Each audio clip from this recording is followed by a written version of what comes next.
Varicose veins కి సరైన చికిత్స కోసం సంప్రదించండి ఎవిస్ హాస్పిటల్. నమస్తే రమగారు. నమస్తే జయ. రమగారు, ఏదైనా మంచి కథ చెప్పండి అండి. భూతాల కథ చెప్తా. చెప్పండి అండి. పూర్వం అట్లా టర్కీ దేశంలో కబీర్ అని ఒక ఆయన ఉండేవాడు. ఆయనకి లేక లేక ఒక కూతురు పుట్టింది. కూతురు పుట్టాక భార్య కాస్త చనిపోయింది. కూతురు పేరు సల్మా. పిల్ల బొత్తిగా భయం లేని పిల్ల. తల్లుంటే ఏమైనా భయపడుతూ అలా ఉండేదేమో. ఈ తండ్రి పెంపకం, ఆయన ఇంట్లో వదిలేసి పోయేవాడు పిల్లని. పనికి వెళ్ళాలిగా పాపం. ఏదైనా ఓ పావలా తెచ్చుకోవద్దు పిల్లని పెంచడానికి. అది వాకిట్లో కుక్కలతో, పిల్లులతో, నక్క పిల్లలు వెళ్తుంటే వాటితో అన్నిటితోటి ఆడుకునేది. భయం పోయింది పిల్లకి. దానికి భయమే లేదు. ఆ ఊళ్ళల్లోకి చిరుత పుల్లు వచ్చేవిట. ఇదో ఈ పిల్ల ఒక చిన్న చీపురు పుల్లలు లాంటివి 2 పుల్లలు పట్టుకుని చింతపరికని పెట్టి కొట్టినట్టుగా పులుల్ని కొట్టి తరిమేసేది. పులులన్నా భయం లేదు దానికి. ఏముంది, ఇది పెద్ద పిల్లి అంతేగా, ఏం చేస్తుంది అనుకునేది. భయం లేదు. ఎవరైనా పిల్లల్ని వాళ్ళని కూడా దానికి అప్పచెప్పేవాళ్ళు ఆడించడానికి. ఎందుకంటే దానికి ఏం భయం లేదు, అది చూసుకుంటుంది, పర్వాలేదని. భలే ధైర్యంగా ఉండేది. క్రమంగా దానికి ఏంటంటే ఈ వాకిళ్లలో కూర్చుని ముస్లిం ఉతక వాళ్ళు, పనులలోకి వెళ్ళని వాళ్ళు ఉంటారుగా, వాళ్ళు దయ్యాల కథలు, భూతాల కథలు చెప్తుంటే ఆ భయం కూడా పోయింది దానికి. దయ్యాల భయం. అప్పట్లో ఈ టర్కీ ప్రాంతాల్లో ఏంటంటే మన చేతబళ్ళు, భూతాలు అవి ఉండటాలు అవి ఉండేవి.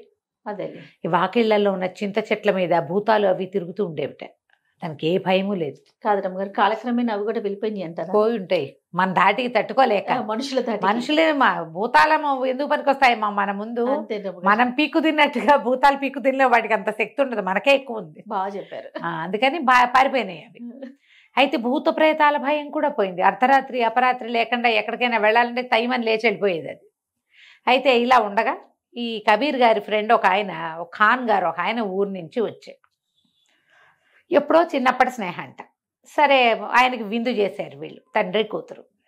భోజనాలు చేస్తున్నారు, ఏవో తిన్నారు. తిన్నాక తేనె రొట్టెలు. పెద్దవాళ్ళిద్దరూ కాస్త తాగడానికి కూడా కూర్చున్నారు. అప్పట్లో ఆతిథ్యం అంటే అదే. తేనె రొట్టెలు అయిపోయినాయి. అయ్యో, ఆయన రొట్టెల పళ్ళంతా అడుగుతున్నట్ట వచ్చిన ఖాన్ గారు. ఓహో, ఈయనకి ఇంకా ఆకలిస్తుందని, పాప నువ్వు లేచి వెళ్ళి కొట్టుకెళ్ళి 4 తేనె రొట్టెలు తీసుకురా అన్నాడు కూతురు. అనేసరికి పిల్ల చున్నీ బిగించుకుని లేస్తుంటే ఖాన్ గారు అంటే, అయ్యో అయ్యో, రాత్రిపూట పిల్లని పంపుతావేమిటయ్యా, అదేం వెళ్తుంది, చీకట్లో పిల్ల భయపడదు అన్నాడు. ఈయన అన్నాడు, ముసలి కబీర్ గారు, దానికేం భయం, దానికి భయం లేదు, భక్తి లేదండి, శుభ్రంగా వెళ్ళిపోతుంది, ఎక్కడికైనా వెళ్తుంది, అస్సలు భయం అన్న మాట ఎరగదు మా పిల్ల అన్నాడు. అనేసరికి ఆ పిల్ల కాస్త ఈ లోపల వీడు మాట్లాడుకుంటూనే ఉన్నారు. అది రయ్యమని బయటికి వెళ్ళిపోయింది. 4 వీధుల అవతల ఉన్న ఒక చిన్న హోటల్ టిక్కీ లాంటిది ఉంటుంది. అక్కడ తీపి రొట్టెలు అమ్ముతారు. అక్కడికి వెళ్ళి తేనె రొట్టెలు అని రాస్తారు. మరి ఆ రొట్టెలు ఏమిటో మనకు తెలియదు, మా పదార్థ విశేషం, కానీ ఖాద్య పదార్థం ఏదో. వెళ్ళి దాన్ని పుచ్చుకొచ్చింది. ఆ 4 రొట్టెలు తెచ్చింది. ఆ రొట్టెలు తిన్నాక ఈయన అన్నాడు, ఏమిటో అంత ధైర్యస్తురాలా పిల్ల, మధ్యలో వెళ్ళే దారిలో శ్మశానాలు, గోరీలు అవి ఉన్నాయి కంటే గోరీల్లోకైనా వెళ్తుంది మా పిల్ల, దానికి భయం లేదన్నాడు తండ్రి. అనేసరికల్లా ఈయన అన్నాడు, సరే చూద్దాం పిల్ల ఎంత ధైర్యస్తురాలో పరీక్షిస్తాను నేనని. ఖాన్ గారు అన్నాడు, అమ్మాయి మరి అవతల శ్మశానం ఉంది కదా, అక్కడికి వెళ్ళి ఓ పుర్రె పట్టుకురా అన్నాడు. అని ఆ పిల్లతోటని తండ్రిని అడిగాడు, తేగలదా మీ పిల్ల అన్నాడు. మా పిల్ల ఒక్క పుర్రె ఏమిటి, శ్మశానంలో ఉన్న పుర్రెలన్నీ ఏరుకురా అంటే ఏరుకొచ్చేస్తుంది అంటే, సరే ఇవాళ కాదు రేపు పంపిద్దామని చెప్పాడు, రేపు రాత్రికి అని. మర్నాడు ఆయన ఏం చేశాడు, వచ్చిన ఖాన్ గారు ఒక ముసలి కరీంని పట్టుకున్నాడు. కరీం అనే ఆయన ఒక ముసలాయన్ని పట్టుకుని ఏం చెప్పాడంటే, ఈ పిల్ల శ్మశానంలోకి వస్తుంది, నువ్వు అక్కడ కాపలాగాయి, దాన్ని బెదిరించు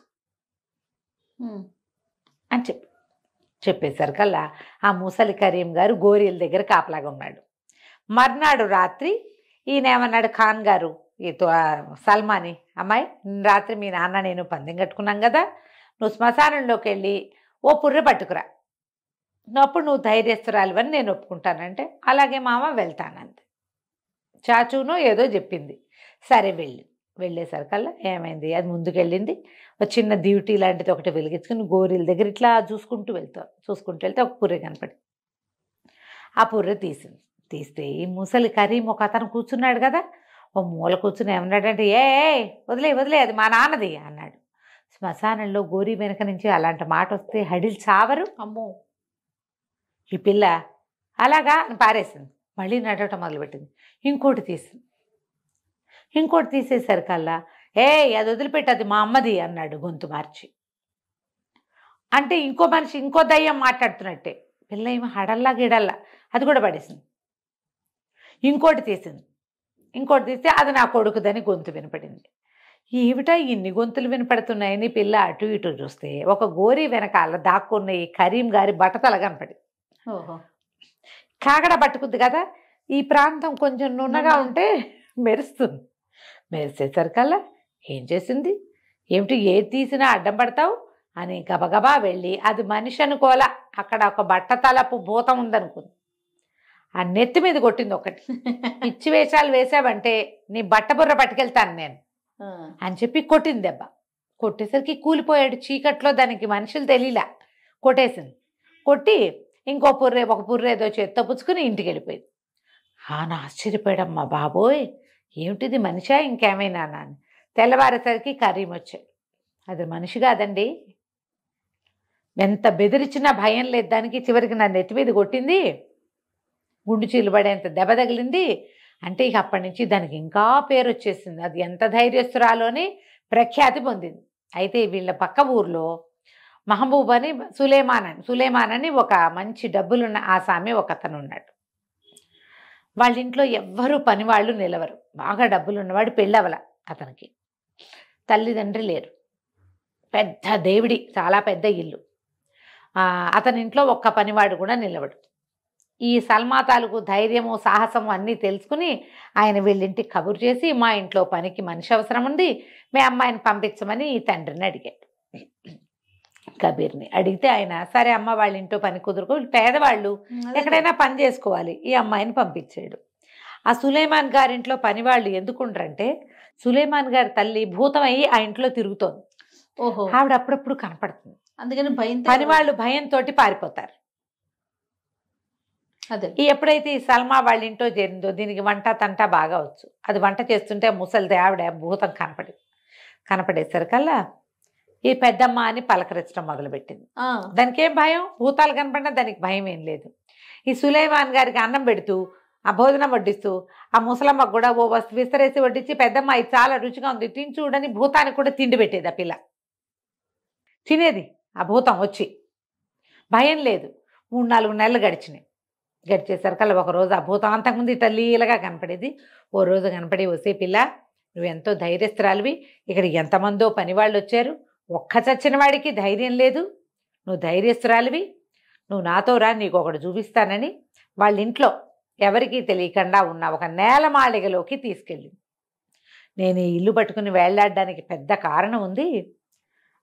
ఆ మావగారి ముత్తాత 2 బిందెల బంగారం సంపాదించాడు. ఈ పైనున్న ఆస్తంతా ఒక లెక్క కాదు, ఆ బంగారం చాలా గొప్పది, అది నేలమాణిగలో ఉందని మావగారి తండ్రి చచ్చిపోతూ నాకు చెప్పాడు. మావగారి తండ్రి. నేను మనసులో పెట్టుకున్న పిల్లాడికి ఇప్పుడే ఎందుకు చెప్పడం లే, పెద్దవాడయ్యాక చెప్దామనుకున్నా, నాకంత వృద్ధాప్యం రాకుండానే సడన్గా చచ్చిపోయాను. ఆ రహస్యం కొడుక్కి చేర్చలేకపోయా. అదేలే, దాంతో నేను వాడికి కనపడినా వాడికి నేను చెప్పలేకపోయాను. నన్ను చూసి ధైర్యంగా ఉన్నవాడు ఎవడైనా ఒకళ్ళు కనపడితే వాళ్ళకి ఆ రహస్యం చెబుదామనుకున్నా. నువ్వు నాతో రా అని చెప్పి దీన్ని వెంబడబెట్టుకుని ఆ నేలమాళిగ లోపలికి తీసుకుపోయింది. ఓకే, అక్కడ 2 బిందెల బంగారం ఉంది. ఒక పెద్ద బిందె, ఒక చిన్న బిందె. ఏముంది, ఓసే పిల్ల నువ్వు చాలా ధైర్యస్తురాలివి, ఈ చిన్న బిందె నువ్వు తీసుకో, ఈ పెద్ద బిందె మాత్రం నా కొడుకు అప్పచెప్పు, ఎందుకంటే వాళ్ళ ముత్తాతల తాలూకు సంపద ఇది. ఈ పిల్ల ఏం చేసింది, సరే నన్ను 2 బిందెలు చేత్తో పుచ్చుకొచ్చింది. పైకి చేత్తో పుచ్చుకొచ్చి సాయంకాలం సులేమాన్ గారు వచ్చాక, ఏమండి మీ అమ్మగారు కనపడుతున్నారు, నాకు 4-5 సార్లు అన్నం కూడా పెట్టాను, అయితే నేలమాళిగలోకి తీసుకెళ్ళారు, అక్కడ 2 బిందెల బంగారం ఉంది, మరి మీ ముత్తాత గారిదిట, ఇదిగోండి ఈ చిన్న బిందె మీకు ఇమ్మన్నారు, ఈ పెద్ద బిందె నన్ను తీసుకోమన్నారు అని పెద్ద బిందె చంకలో పెట్టుకుని చిన్న బిందె ఇచ్చింది. జనరల్గా అట్లా చేస్తారా ఎవరైనా? అదే కదా, చెయ్యరు. వీడికి అర్థమైంది, ఈ సులేమాన్కి పెద్ద బిందె నాది, చిన్న బిందె దీంది అని అర్థమైంది. కానీ ఒక 5 నిమిషాలు పరికించి చూశాకన్నాడు, అమ్మాయి నన్ను పెళ్లి చేసుకుంటావా నువ్వు అని అడిగేసరికి పిల్ల కొంచెం సిగ్గుల మొగ్గైంది. బాగానే ఉంది ఐడియా. సరే ఇతను కబురు చేసి మీ అమ్మాయిని నాకు ఇచ్చి పెళ్లి చేయండి అని చెప్పి ఆ పిల్లని పెళ్లి చేసేసుకున్నాడు. ఈ ధైర్యస్తురాలేనమ్మాయి, అతనికి తెలిసింది ఇంతమంది పని వాళ్ళు వచ్చిన అందరికీ కనబడి భూతం భయపెట్టేసింది వాళ్ళమ్మ. భూతాన్ని చూసి బెదరంది దేవుడిలో ఉంటే మనకేం భయము? అంతేగా. పెద్ద బిందె చిన్న బిందె రెండు దాని చేతిలో పెట్టాడు, నువ్వే ఉంచుకో, నాకు అభ్యంతరం లేదు. నాకు ఒక ధైర్యస్తురాలైన భార్య పెళ్ళాం కావాలి, నువ్వు ఇంట్లో ఉండమ్మా చాలు అని చెప్పి చక్కగా పెళ్లి చేసేసుకున్నాడు. ఆ 2 బిందెల బంగారము ఎంతో హాయిగా ఎంతకాలమో వాడుకున్నారు. చుట్టుపక్కల వాళ్ళందరూ దీన్ని సాహసాలు ధైర్యాలు కథలుగా చెప్పుకునేవాళ్ళు. భూతాలను చూసి భయపడద్దు, అవి మీకు బంగారం చూపిస్తాయేమో చెప్పలేకపోతాం. ఈ రోజున మనుషుల్ని చూసే భయపడాలి జయ. అవును రమ్మగారు కదా. భూతాలు ప్రేతాలు 8 గాల్లో తిరుగుతాయి, వాటికి అంత శక్తియుక్తులు ఉండవు.